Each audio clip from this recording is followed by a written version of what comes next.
A male suspect has been taken into custody in relation to yesterday's attack on Beryllium's money couriers at a Bank of Nova Scotia in Mandeville, Manchester.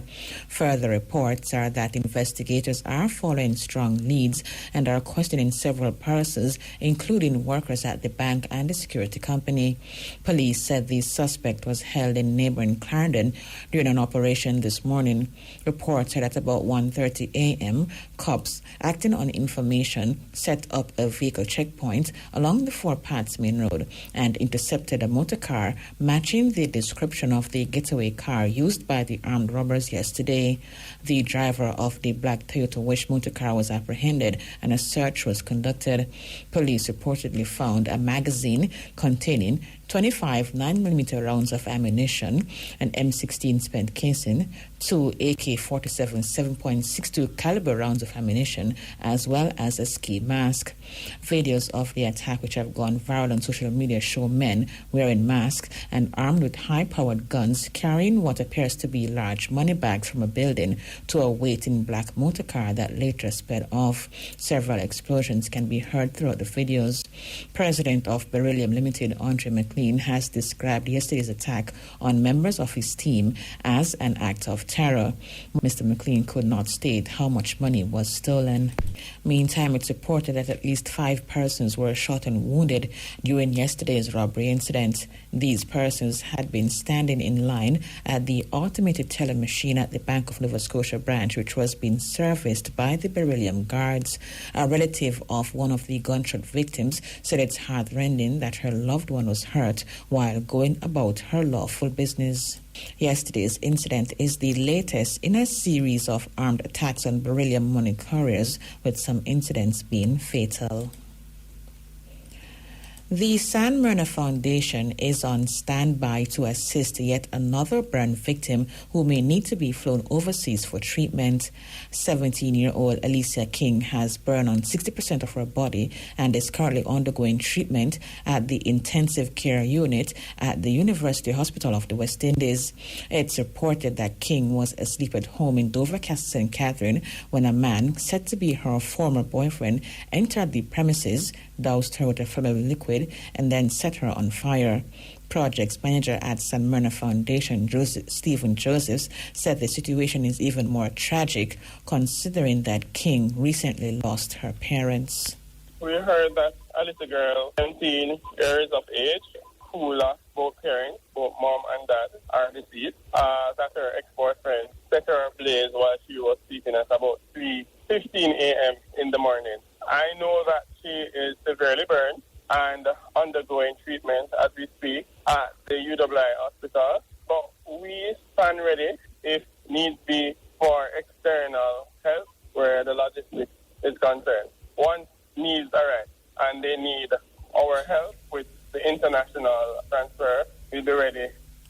Josephs explained that PICA processed an emergency application for King's passport yesterday. They did go to PICA yesterday, passport office, which issued her passport in less than an hour and a half.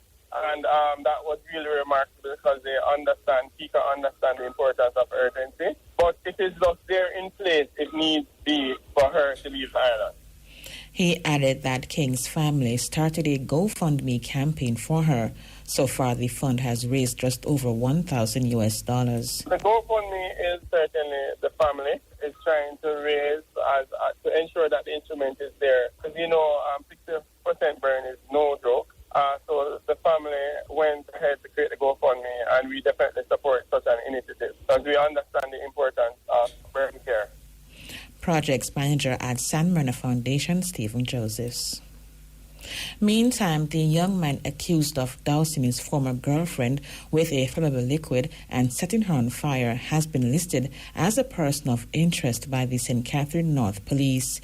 18-year-old Anton Gray, otherwise known as Bad Foul and Bright, is being sought in relation to the attack on 17-year-old Alicia King of Dover Castle, also in St. Catherine.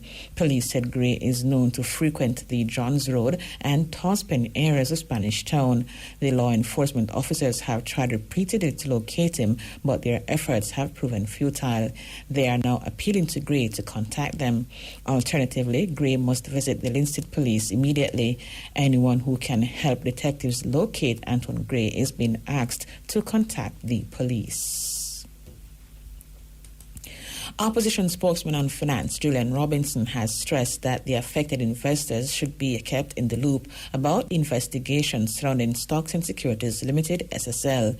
This as he made another appeal for an update on the multi-billion-dollar fraud at the financial institution.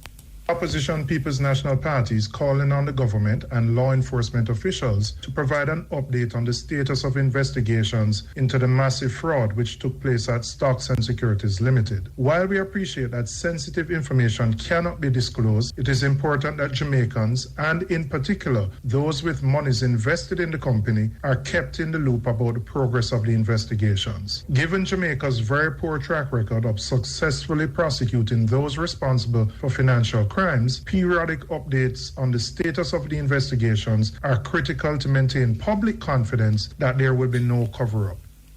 Of particular concern is the status of the forensic probe being carried out by Kroll Associates. The opposition would like to know the status and progress of the work being done by international partners, including Kroll Associates, who were contracted to do a forensic audit of SSL and trace where funds may have been misappropriated. We would like to remind the government that Jamaica's reputation as a place to do business is on the line as the international business community and those in our diaspora are watching closely to see how this matter is handled.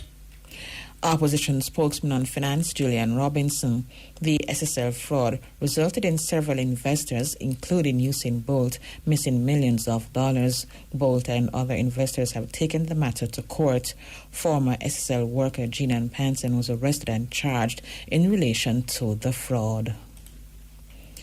The Firearm Licensing Authority is advising all licensed firearm holders who will be attending the Chris Brown and Friends concert to leave firearms at the FLA for safekeeping.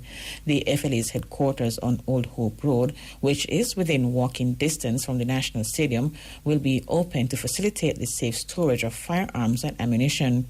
As part of the initiative to help in preventing negligent loss or theft, the FLA will open its office outside of regular opening hours to facilitate firearm storage for all major events at the National Stadium.